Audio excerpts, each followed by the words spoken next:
Hello, everyone. Thanks for joining me and Reed Colley, CEO and co-founder of Summit Wealth Systems, for a conversation on the dynamics of innovation. I have the privilege of speaking and working with the best and brightest in our industry on my Wealth Tech on Deck podcast. We talk about a lot about innovation and disruption and all that. So Reed has been a guest on my podcast and stands out as someone who knows more and has done more than just about anyone in our space on the topic of innovation, platform innovation in particular. So I invited Reed to speak on this as we look at his significant track record around innovation, and also he's rather articulate on the topic.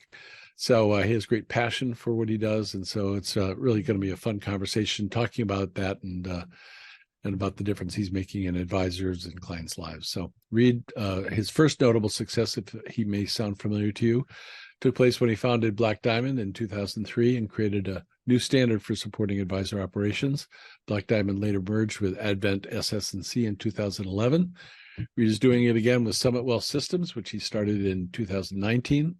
Reed, welcome to the next chapter, Innovation Summit. Thanks for being here. Great. Thank you so much, Jack. Great to see you again and talk again. I do love talking about innovation and really how we can help advisors and their clients. And that's the passion of ours. Yep, I'm right there with you. So to set the stage, if you'd give our audience a high-level view of the innovations you and your colleagues have developed, first at Black Diamond, and even more so what you're doing at Summit Wealth. Yeah, no, it's been an arc in my career in the space, and really spanning 20 plus years. When I built Black Diamond in 2003 and really launched it after the next year or so after that, the space was really around how do I drive better views and understandings of the investments and the investment advice that I'm giving clients, the IA of the RIA. And really at the time, they were using kind of systems that were more around the accounting, the back office numbers, as opposed to like being able to tell their story. So we saw this opportunity to create something, leverage the web as a delivery vehicle, and make it really user interface driven, very graphical reports that really spoke to the advisor, the first ones to do truly customized reports at scale. And clearly that's, been the standard ever since, we got into the market. And, what we saw over time was advisors were able to do more. They were able to leverage, their existing internal people. One of my biggest fears when I started Black Diamond was we were automating a lot of processes. We're outsourcing a lot of the data management from that time. And I remember talking to our early clients and just saying, hey, I'm a little bit concerned that if we automate this, that, people might not have a job anymore. And that was really important to me from a human perspective. And every advisor we talked to said, oh, no. I've got way more important things for them to do than to be worrying about the data side. So what we saw is it just was a big unlock, of what they could do for their clients, what they could do in their practice. And I think, without over attributing too much to us, it started to give rise to advisors being able to do more and to be more holistic wealth managers with the additions of different technologies that came around after that, and really led to kind of a technology explosion, which leads us back to where we are today, which is advisors are trying to do a lot of things. Back when I started Black Diamond, they were using a lot of manual processes or workarounds or Excel. We call it kind of the Excel hacks or Excel duct tape that you put in place. We're seeing more of that because they're trying to do that with disparate pieces of technology set out there. So for Summit, we're really trying to unlock that great client experience for advisors and for their client, in their interactions with their clients, and then also for them and the internal processes. So they have that again. Yeah, we'll get into that some more in a little bit because I'm quite impressed seeing your software in action. It's really beautifully designed for the user, but I'm getting ahead of myself. So I think we can both agree that innovation is rare. There's a lot of chatter on the topic. I mean, you can't pick up anything these days without someone talking about disruption or innovation. So I'd like to explore how and why you do it. Where does your inspiration come from? And once you land on an idea, what does your process look like? Going from an idea to the actual build, the real world of making it useful. So how does that go? What is that like?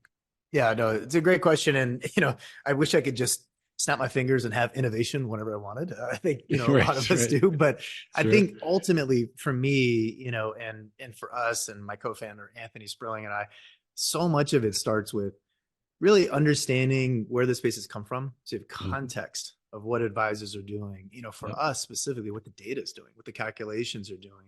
There's kind of this nice convergence of things that I have that applies to this space well, where it's data and it's calculations and it's understanding how advisors are trying to serve their clients.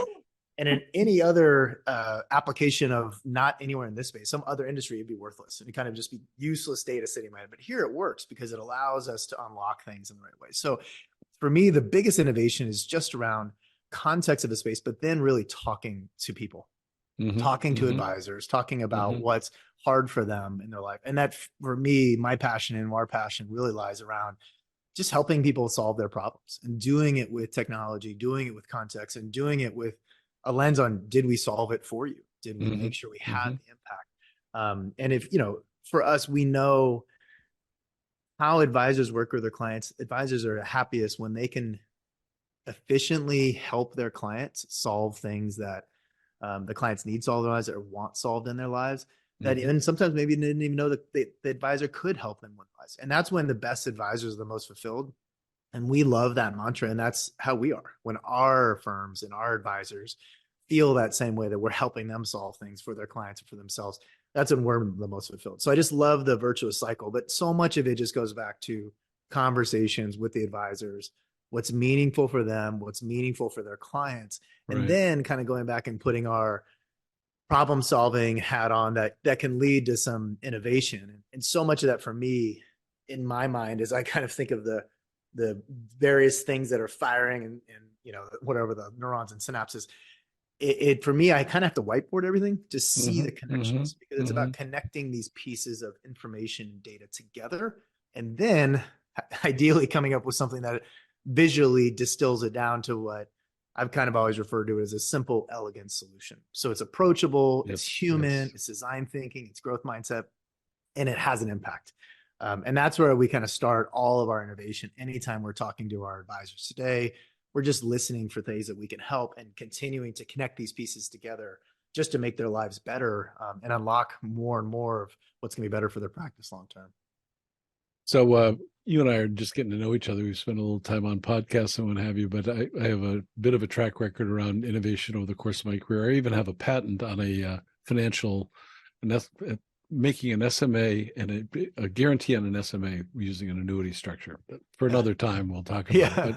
But the idea is what I did there, and I've done over the course of my career, and what I'm hearing here, and I want to dig in a little bit, is it's about listening to what it is that I'm assuming, at least it is true for me. It sounds like it's true for you, but listening to what they're trying to achieve, what their obstacles are, what their challenges are, what's in the way, what works, what doesn't work. Talk a little bit about that dynamic. What is it that you're doing? Because I think it's in the listening, it's in the questioning. Yeah, you can whiteboard it, but you got to listen first.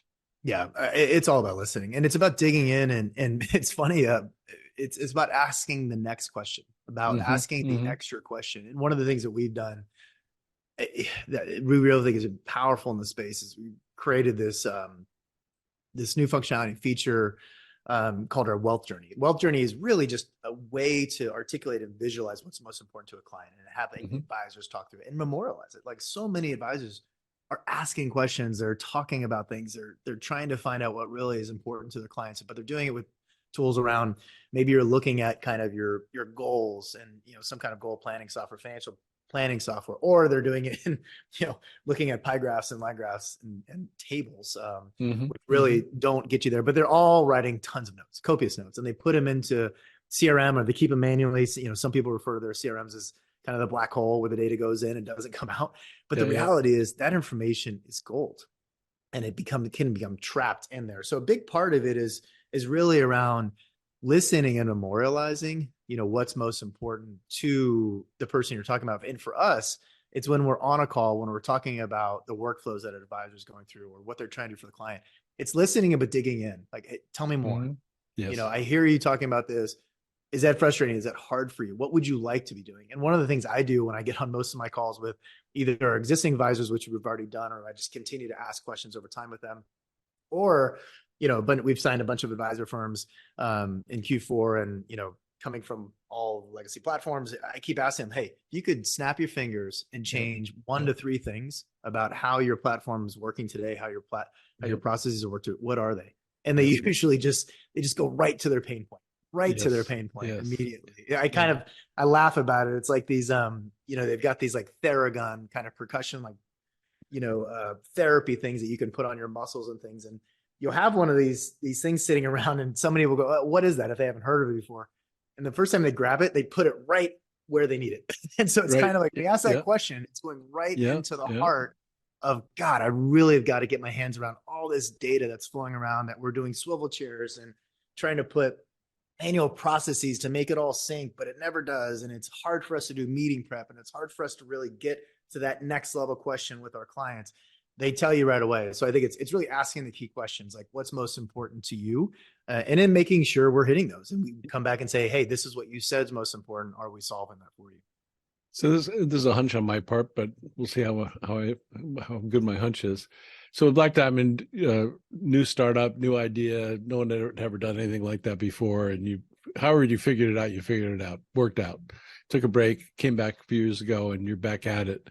How's it different? What's happening now? I would assume you're a little wiser, a little older, a little savvier in terms of that listening thing, about sort of checking it out in terms of what you need to know, what you need to do. Tell us about what that's like as you've now had a little more experience in this innovation game. Yeah, well, I'm definitely older, and my knees and kind of attest to that, as I still try to do young things like soccer and tennis and snowboarding. But Good, that at good. the end of the day, it's kind of the old adage, they say if you built one platform, built one company, you built one company. So Yeah, yeah. every time it's different. And for us, I think the best thing is we're sitting in this environment of so much opportunity for advisors and the clients that you can do so much more. And Hmm. what's really interesting to me, though, is the mindset that a lot of clients find themselves in today is kind of reflective of, this is getting a little broader, but more societal pressure. So increasingly, we're finding more clients coming to their advisors and kind of wincing and asking the question like, am I okay? Am I going to be okay? Yeah. And they're coming Yes. at it from that scarcity mindset. Yep. And at Yep. the end of the day, most of the clients of advisors are in good hands already with their advisors. But the best advisors are saying, listen, I'm going to make sure you're focused on what you have, and Yes. moving you more to an abundance mindset too. We talk about what's most important to you in your life, and I will make sure we get there. And when they do that and they have that conversation, you actually have the opportunity for getting into what's most important to the client, and helping them take a step back to understand more about their opportunity to do the things in life that's most meaningful to them. And for us, we call that connecting their wealth to their values. So advisors being able to do that is a huge part of making sure you have that connection around the listening, around the innovation. But I think at the end of the day, you're solving things based on what the current environment is. And I think that's Hmm. the biggest Hmm. thing in doing it again. But I think the tenets you take are continue to help, continue to make it simple, but no simpler is simpler as needed. And you continue to make sure, it has a lens of, driving a solution and helping the advisors with what they're trying to achieve at the end of the day. So a lot of similarities, but really you're in any given context on how you're doing it. So uh, this, I'm sure, has never happened to you, but innovators, as I understand it, run into obstacles from time to time, particularly when you're challenging norms and disrupting how business is conducted. What are some of the obstacles you've encountered? What have you done about it? How have you sort of kept on? I would assume there's sort of fodder or food for innovation, actually. When you have the obstacles, you got to figure out how to overcome it. It's in the way. But talk a little bit about that, if you would. Is how do you overcome obstacles? How do you use them as food for thought, food for advancement?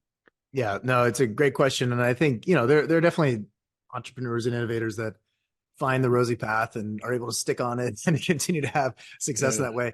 I haven't met many of them, but I know Right, they're out there. right. Um, but I think, the reason that I'm even where I am today and where we started, even, from having built Black Diamond years ago, was actually as a result of obstacles of where I was. I was at a company where, Hmm. it was what was available in the market, and an opportunity to go build wasn't what they wanted to do, and they had a lot of dysfunction in how they were working internally. So that led to me leaving. And what I always kind of attributed a lot of what I do is, you're running down your path, or you're walking down your path. Some of us, sometimes we're sprinting, sometimes we're jogging, but you're running down your path, and invariably you're going to trip, and you're going to trip on something. And I think so many times it's easy to pick up that rock that you tripped on, look at it, get pissed, and kind of chuck it off the side of the road. Right. I feel like I've done that a number of times, but I think that the real opportunity is, ultimately I pick up the rock and I said, wonder why this was here. What can we do with it? Where are we going? And so when I'm at my best, I can do that. And I remember being at taking a flight back from years and years ago I think it was from San Francisco to Florida.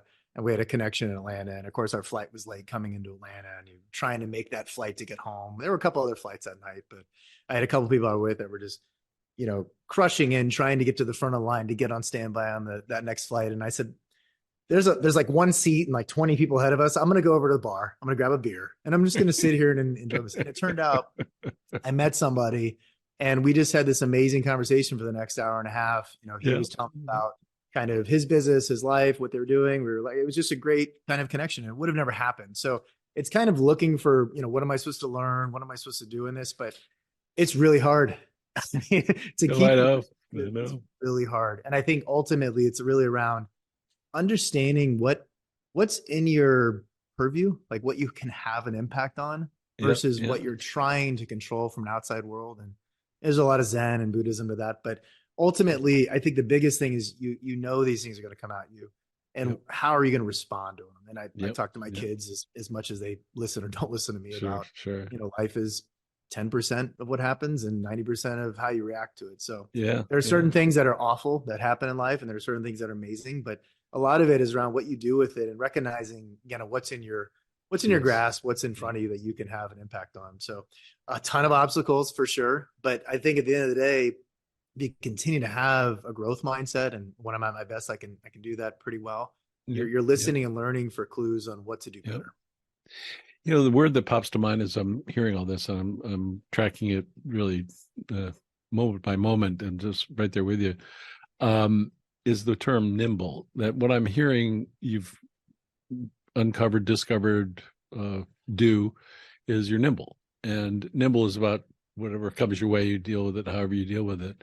And in the context of what you do at Summit Wealth, I'm curious, because a lot of what I'm seeing and hearing as you're building this platform, it's kind of a new way to look at things, it seems to me. And it's a lot about nimble, sounds like it's a lot about listening to pain points and so on. Talk a little bit about that. And this will be our final question before we close.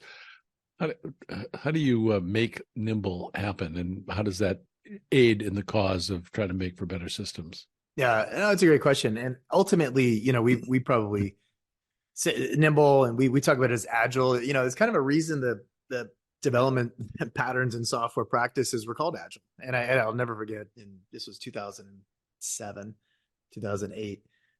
We hired our VP of engineering at the time. And I asked him, I said, we've got this development methodology, which is not waterfall, but it's kind of, we kind of called it rapid application of development. We just kind of came up with a word for it. It was about being nimble. We were releasing things, early on in Black Diamond and, sometimes multiple times a day, just to get solutions out to clients. It was a tight team, quality was high, but we kept continuing to release and then we were, moving into more cycles and weekly and biweekly. But I said to him, how would you describe what we're doing? He goes, well, what's agile? And agile at the time was coming on. It was scrums and it was sprints and it was all these things that are happening in development world. And I said, well, we don't do anything. He goes, no, you're doing all the principles. So you're just not doing a capital A, you're doing lowercase a. But I think agility is really, ultimately what really matters, for us and for us to really try to humanize how we're doing these things for advisors or clients. You have to be agile. You have to be, I say, agile and responsive. And then speed to, we talk about all the time internally, speed to solution, time to impact. All of those things is key because, most of the time that's what the best advisors are. They're looking for solutions. They're looking for solutions quickly that can help them. So, for us, having, this agile mindset and having this, growth opportunity and just being responsive. And that's one of the biggest keys we can do because ultimately we're building this foundation for what they're doing. So we get rid of the Excel hacks. We get rid of the Gorilla Glue or duct tape that's been put in place or, the kind of the swivel chairing that happens between them. And we're putting a foundation in place that's really around, what we call our Summit Wealth OS, like a real operating system that can connect their CRM, connects planning, connects their individual data items they have internally. Excel spreadsheets are great as an input, but they shouldn't be the processing and output engine. And that's what we do. Ultimately, we bring all this together and have this incredible client experience, as you described.